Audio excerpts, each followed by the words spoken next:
Welcome guys, welcome back to my channel DeFolario. So first of all, I'm going to say you Happy New Year, and today I'm coming with an exclusive topic that is evolution.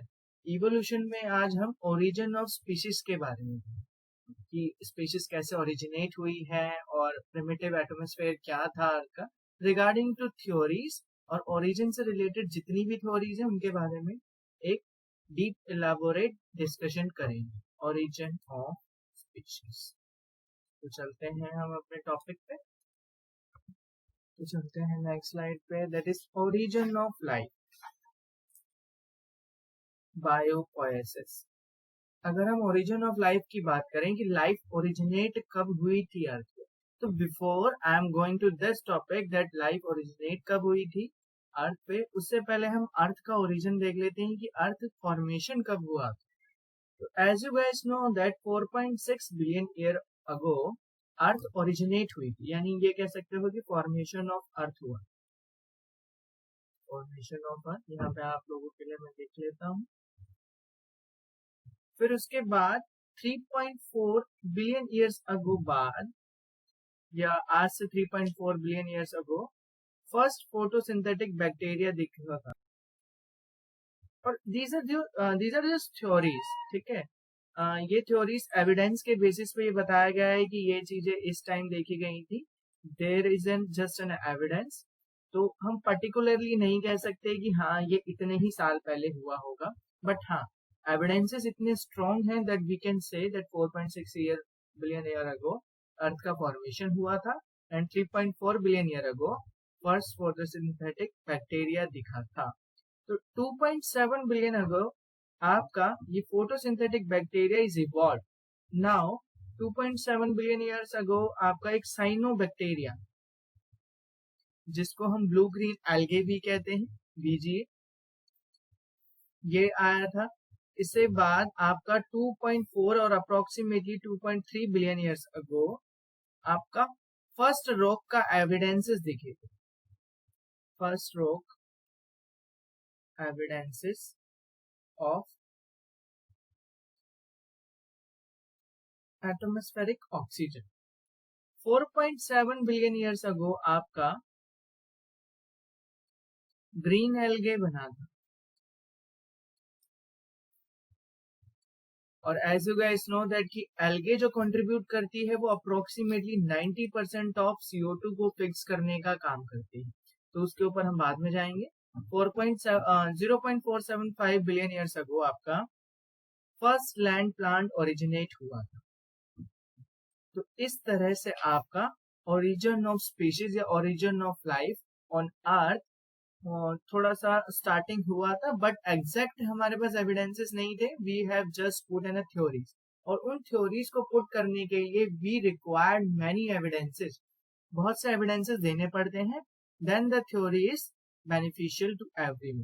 तो origin of life which we also called as biopoiesis. Biopoiesis states that जो life है वो originate हुई है आपकी, life is originated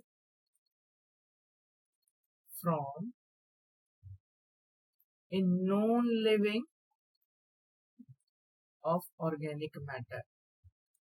एक non living organic matter से ही आपका लिविंग थिंग्स का ओरिजिन हुआ है, actually we can say this. तो चलते हैं नेक्स्ट स्लाइड पे, theories to explain origin of life. तो ओरिजिन ऑफ लाइफ में हम ये सारी थ्योरीज एक बार इसके ओवरव्यू में जाएंगे and then we are discuss which is main, ठीक है। जो भी आपके सिलेबस के अकॉर्डिंग जो भी थ्योरी मेन होगी उसको हम थोड़ा डिटेल में पढ़ेंगे। तो इनके अलावा मेरे पास कुछ और भी थ्योरीज हैं which you guys know very well, ठीक है, but it should be explain in detail, क्योंकि कभी कभार अगर आप नीट के पर्पज से देखोगे तो उसमें कहीं ना कहीं से क्वेश्चंस आ जाते हैं, इसलिए मैंने इनके अलावा एक्स्ट्रा थ्योरीज भी रखी हैं काफी, जो आपके लिए बहुत बेनिफिशियल रहती है और जो modern theories of origin of life में भी आती है। तो चलते हैं हम अपनी फर्स्ट थ्योरी पे, that is theory of special creation. Theory of special creation सिर्फ इतना कहती है, जिसमें वर्डिंग के थ्रू एक एक लाइन आपको रीड करके नहीं बताऊंगा, जिसमें आपको बता देता हूँ कि थ्योरी ऑफ स्पेशल क्रिएशन में क्या है। Simple, according to Hindus mythology या अकॉर्डिंग टू क्रिश्चियनिटी, ठीक है, जैसे बाइबल के अकॉर्डिंग भी अगर चलें तो जो फर्स्ट मैन अराइज हुआ था which is created by an super natural power and that super natural power we called as an God, वो था Adam. Adam is known as an first man and the Eve is known as an first women, जो God द्वारा created हुई थी on earth. तो ये Christianity के according है। एक बार हम हिंदुइज्म के अकॉर्डिंग भी देख लेते हैं। अकॉर्डिंग टू हिंदू मिथोलॉजी, जो वर्ल्ड का क्रिएटर है, जिनको वर्ल्ड क्रिएटर भी कहते हैं, वो है गॉड ब्रह्मा, ठीक है। एंड उन्होंने क्या किया था, उन्होंने जो फर्स्ट मैन को लाइफ दी थी, दैट इज मन, एंड वुमेन जो थी वो थी श्रद्धा, और इन्हीं का पूरे वर्ल्ड में इन्हीं के सन और डॉटर है actually, according to Hindu mythology, ठीक है। But these theories, both of Christianity as well as Hinduism, don't have an strong evidences, or you can say that they have a lack of scientific evidences, जिसके base पे ये theories world widely accepted नहीं है। तो theory of special creation या theory of biogenesis नहीं कहेंगे, it is known as an creator of God. एक बिग बैंग थ्योरी भी आती है कि यूनिवर्स कैसे क्रिएट हुआ, एक बड़ा सा एक्सप्लोजन हुआ और फिर धीरे धीरे आपके सारे यूनिवर्स में सारे प्लैनेट्स आपके धीरे धीरे फॉर्मेशन हुए, ठीक है। वो थ्योरी मैंने यहाँ पर एक्सप्लेन नहीं की है, मैंने सिर्फ थ्योरी ओरिजिन ऑफ लाइफ से रिलेटेड ही थ्योरीज को एक्सप्लेन करूंगा, ठीक है। तो नेक्स्ट स्लाइड पे चलते हैं। Theory of biogenesis which states that living organism is arise from a non-living matter। इस थ्योरी को हम ऑटोजेनेसिस भी कहते हैं और स्पॉन्टेनियस जनरेशन भी कहते हैं। स्पॉन्टेनियस जनरेशन, जैसे कि नाम से ही पता चल रहा है कि अचानक से किसी लिविंग थिंग्स का जनरेशन हो गया है, अचानक से कोई लिविंग थिंग ओरिजिनेट हो गई है। तो एरिस्टोटल ने ये थ्योरी दी थी। तो अकॉर्डिंग टू दिस, ठीक है, अकॉर्डिंग टू दिस लाइफ जो अराइज हुई है वो स्पॉन्टेनियसली हुई है नॉन लिविंग मैटर से। एग्जाम्पल क्या दिया था, एक काउ का काउ डंग था, उस पर हाउस फ्लाइज आपकी देखी जाती थी उस टाइम पे ड्यूरिंग इन अ रेन, ठीक है ना, during in a rainy season. तो ये देखा गया कि उस हाउस फ्लाइज पे, अब हाउस फ्लाई है तो ऑब्वियसली उसको फ्रॉग ईट करेंगे, तो उन्होंने ये कहा हाउस फ्लाइज के कारण वहां पे फ्रॉग डेवलप हुए हैं रेन वाटर से, ठीक है। But this theory also don't have an valid proof. और एक साइंटिस्ट ने ये भी कहा था, जिनको हम बोलते हैं वॉन हेल्मोन, उन्होंने एक रेसिपी दी थी जिसको बोलते हैं रैट प्रोडक्शन, यहाँ पे ऑलरेडी मेंशन भी है। उन्होंने कहा था कि डर्टी शर्ट डालो और वीट डालो तो 21 दिन के अंदर उससे चूहे निकल जाएंगे, which don't have a valid proof. So this theories is also neglected by many scientists because it does not have a valid evidences, because it can't be true actually. I know many of you guys are laughing this time. तो चलते हैं next theories पे, जिन्होंने ए biogenesis को oppose किया था, which is also called as an opposing theory of abiogenesis, and that is biogenesis। Living thing जो है आपकी, यानी लाइफ जो ओरिजिनेट हुई है वो प्री एग्जिस्टिंग लिविंग फॉर्म से हुई है, कोई भी नॉन लिविंग मैटर से हमारी लाइफ ओरिजिनेट नहीं हुई है। तो जो एविडेंसेस थे, जो स्पॉन्टेनियस जनरेशन यानी स्पॉन्टेनियस जनरेशन की जो थ्योरी है उसके अगेंस्ट है, या उस थ्योरीज को खारिज करते हैं, या ये कह लो उस थ्योरी को अपोज करते हैं, वो एविडेंसेस बहुत से साइंटिस्टों द्वारा दिए गए थे। फ्रांसिस्को रेडाई ने एक एक्सपेरिमेंट किया था, लजारो स्प्लेंजानी ने एक एक्सपेरिमेंट किया था, लुइस पास्टर ने भी एक एक्सपेरिमेंट किया था। तीनों के एक्सपेरिमेंट बेशक अलग अलग थे, अलग अलग टाइम पे हुए थे, बट ऑल ऑफ थ्री, ये जितने भी तीनों साइंटिस्ट थे, इन्होंने एक ही चीज बोली थी कि किसी भी नॉन लिविंग मैटर से लिविंग थिंग अराइज नहीं हो सकती, यानी origin of life is not arising from a non-living matter। और इन्होंने ए बायोजेनेसिस थ्योरी की अगेंस्ट एविडेंसेस दिए थे, जिसकी वजह से ए बायोजेनेसिस थ्योरी भी नेग्लेक्ट हो गई थी इन मतलब साइंटिस्ट की नजरों में एक तरह से। कैसे चलते हैं नेक्स्ट स्लाइड पे। तो फर्स्ट साइंटिस्ट जो थे वो थे फ्रांसिस्को रेडी। इन्होंने जो 17th सेंचुरी में एक एक्सपेरिमेंट किया था। उन्होंने क्या किया था, 3 जार लिए, ठीक है। मैं एक्सपेरिमेंट आप लोगों को समझा देता हूँ ताकि आपको रीड करना ना पड़े ये स्लाइड को। इन्होंने 3 जार लिए और तीनों जार में इन्होंने क्या रखा, इन्होंने मीट का फ्लैश रखा, ठीक है, एकदम फ्रेश मीट का फ्लैश रखा। And one jar is covered with in a lid tight cork container and the other jar is covered with in a muslin cloth, you can call it is in a parchment, ठीक है। जिससे air pass हो सकती है, लेकिन उससे ज्यादा कोई मतलब कोई डस्ट पार्टिकल पास नहीं हो सकता, जस्ट पासिंग है ना एयर।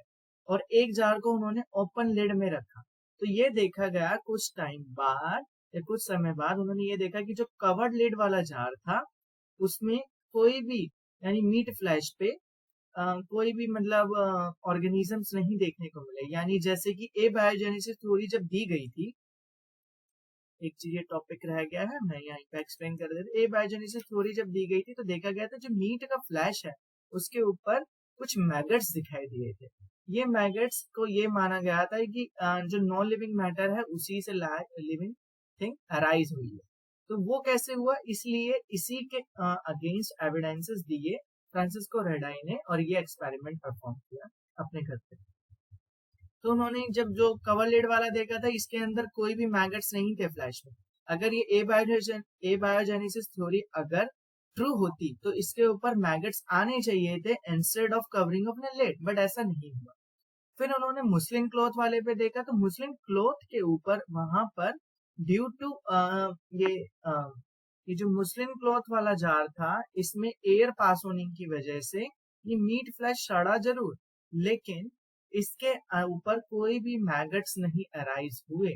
इंस्टेड ऑफ इट इस मुस्लिन क्लॉथ के ऊपर मैगट्स अराइज हुए, ठीक है, जो फ्लाई ने अपने एग दिए।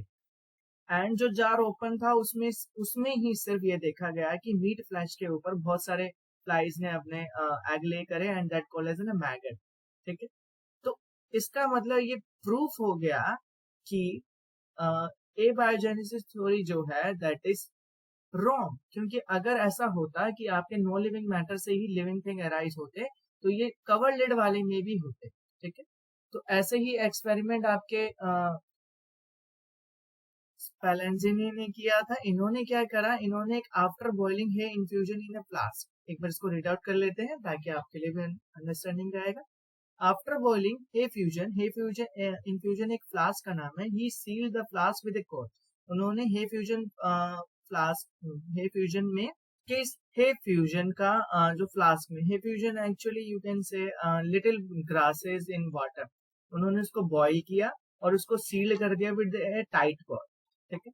तो there was no growth of any kind of organism in the flask. उस ग्रोथ मतलब जो आपकी इसमें ग्रास है इन्फ्यूजन का, उसके अंदर कोई भी ग्रोथ नहीं दिखी। कुछ दिनों बाद ही रिमूव द कॉर्ड, उन्होंने कॉर्ड को रिमूव किया and there was growth of organism in the flask.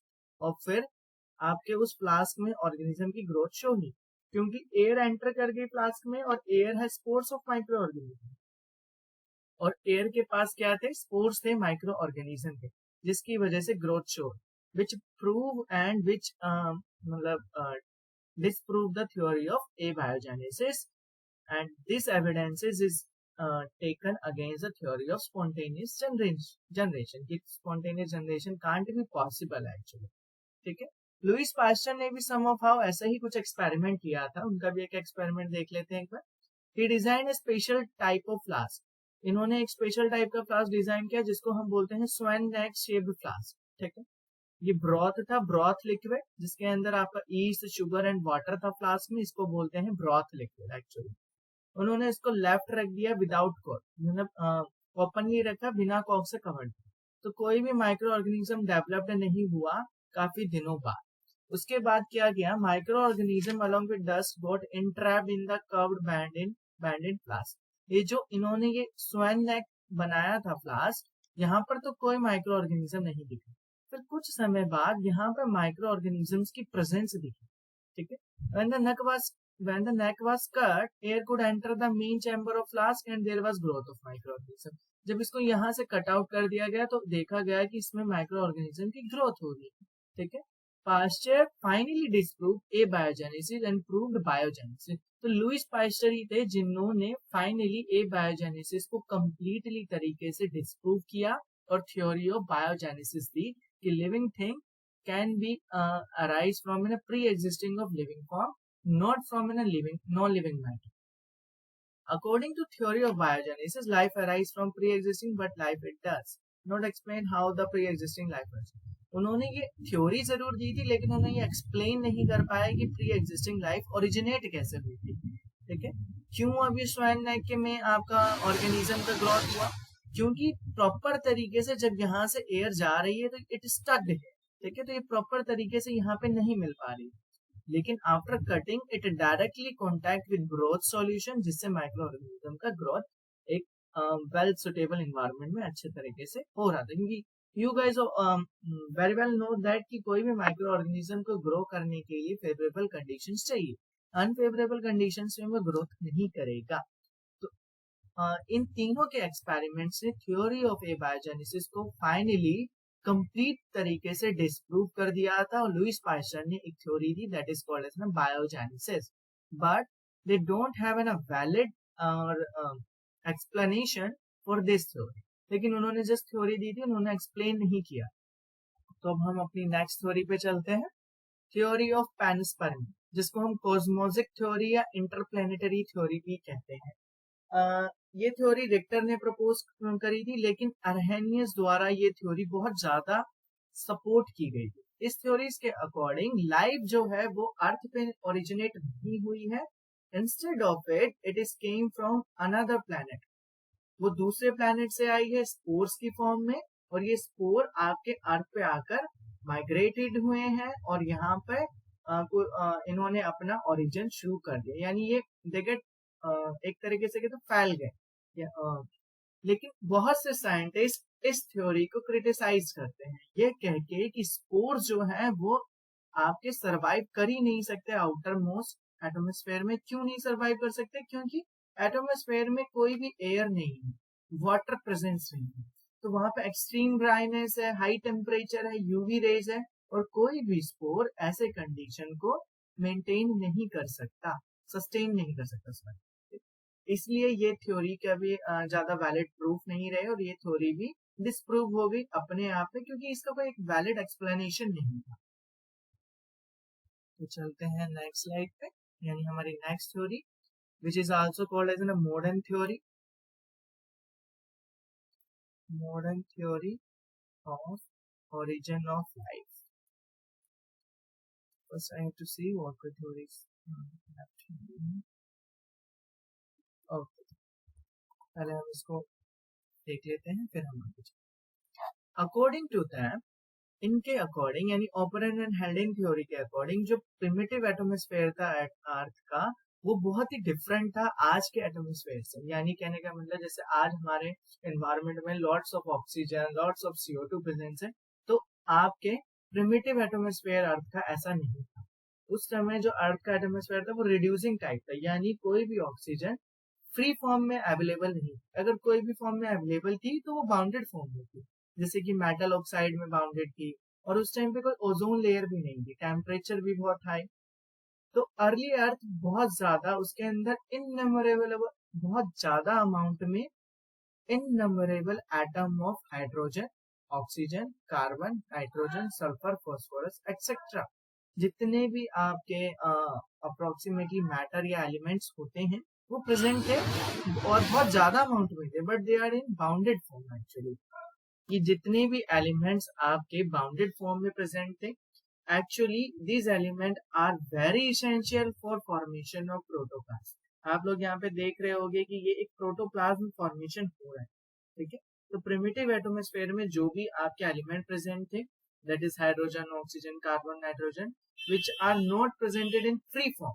Specially oxygen तो फ्री फॉर्म में था ही नहीं, ये आपका बाउंडेड फॉर्म में. These things are very essential for formation of protoplasm. So next page पे चलते हैं. That is Oparin and theory of मतलब Oparin ने कैसे थ्योरी को एक्सप्लेन किया था. एक्चुअली इन्होंने सिर्फ थ्योरी दी थी, उसको एक्सप्लेनेशन दिया था, लेकिन एक्सपेरिमेंटेशन आपका मिलर्स एंड यूरे ने किया था. इन्होंने एक्सपेरिमेंटेशन नहीं किया था, इन्होंने जस्ट एविडेंसेस बताए और थ्योरी को पुट किया. तो हेल्डेन ने एक टर्म कॉइन की थी जिसको हम बोलते हैं प्रीबायोटिक सूप या प्रोबायोटिक एटमॉस्फेयर. ये prebiotic atmosphere abundant of methane, ammonia and water contain करता है, और ये जो वाटर है ये वेपर्स की फॉर्म में है एक्चुअली, ठीक है। हेल्डेन सूप क्या था? हेल्डेन सूप के बाद simple molecule.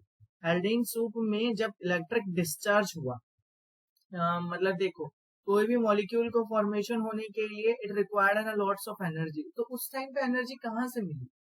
Volcanic eruption, lightning, thermal storm, तो इन सब से हाई अमाउंट ऑफ एनर्जी मिला, सिंपल मॉलिक्यूल का फॉर्मेशन हुआ। ये सिंपल मॉलिक्यूल धीरे धीरे धीरे धीरे एग्रीगेट करके कॉम्प्लेक्स मॉलिक्यूल बनाया। ये जो कॉम्प्लेक्स मॉलिक्यूल था बच्चों, ये ही है एक बिल्डिंग ब्लॉक। जैसे कि हम अमीनो एसिड की बात करते हैं which is in building block of protein, तो कॉम्प्लेक्स मॉलिक्यूल आपका बिल्डिंग ब्लॉक है, ठीक है। ये कॉम्प्लेक्स मॉलिक्यूल धीरे धीरे एग्रीगेट हुए, ठीक। कोकरबीट्स बनाए इन्होंने, माइक्रोस्फेयर्स बनाए, ये माइक्रोस्फेयर्स ने जाके एंड में प्रोटोसेल बनाया। प्रोटोसेल एक वो स्टेज होती है जो सेल से मतलब प्री सेल से पहले की स्टेज को हम प्रोटोसेल्स कहते हैं, यानी सेल से पहले की स्टेज को हम प्रोटोसेल्स कहते हैं। जब ये प्रोटोसेल्स न्यूक्लिक एसिड के साथ मतलब अटैच हुए, और न्यूक्लिक एसिड भी कैसा, जो खुद को रेप्लिकेट कर सकता हो, तो ये उसके साथ अटैच होके इन्होंने सेल का फॉर्मेशन किया। ये सेल ही आपके आगे जाके प्रोकैरियोटिक एंड यूकैरियोटिक सेल। एक और थ्योरी होती है विच इज आल्सो कॉल्ड, अगर मेरे माइंड में है तो I think I am right, endosymbiotic theory. ये भी मैं लिखना भूल गया हूँ, लेकिन एकदम से रिकॉल हो जाती है तो ये मैं आपको बताता हूँ। एंडोसिम्बायोटिक थ्योरी ये कहती है कि जो यूकैरियोट्स और प्रोकैरियोट्स हैं are closely resemble.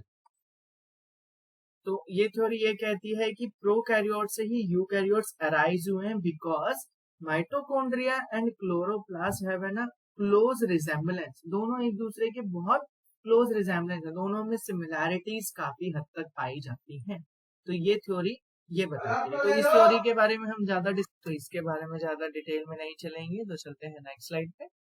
Spontaneous formation of organic molecule, कि कैसे ऑर्गेनिक मॉलिक्यूल का स्पोंटेनियस फॉर्मेशन हुआ। जैसे कि मैंने भी आपको बताया कि लाइफ जो ओपेरन एंड हेल्डेन थे उन्होंने सिर्फ थ्योरी दी थी, लेकिन उसका experimentation is done by Miller and Urey. उन्होंने लैब में एक एक्सपेरिमेंट किया था, यानी उन्होंने लैब के अंदर ही अर्थ का प्रिमिटिव एटमॉस्फेयर क्रिएट किया। उन्होंने इस एक्सपेरिमेंट को हम बोलते हैं स्टैनली एंड मिलर एक्सपेरिमेंट्स, ठीक है। इन्होंने क्या करा, इन्होंने एक इलेक्ट्रिक स्पार्क के जरिए क्रिएशन किया था। तो पहले मैं आप लोगों के लिए ड्रॉ कर देता हूँ ताकि इजी हो, ठीक है। तो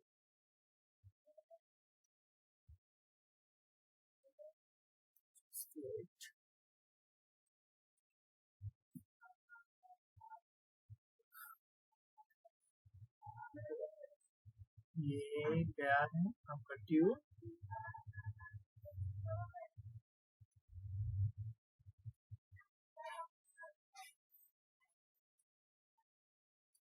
यहाँ से कूलिंग कंडेंसर जाएगा,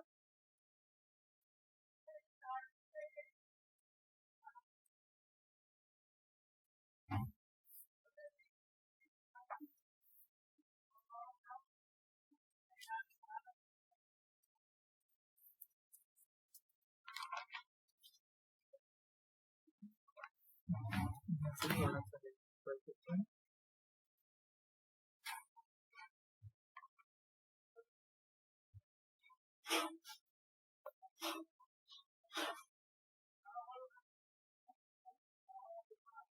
तो सम ऑफ हाउ उन्होंने ये ऐसे, ये आपका एक डायग्राम है जो आपको एनसीईआरटी में भी मिल जाएगा और इजीली नेट पे भी।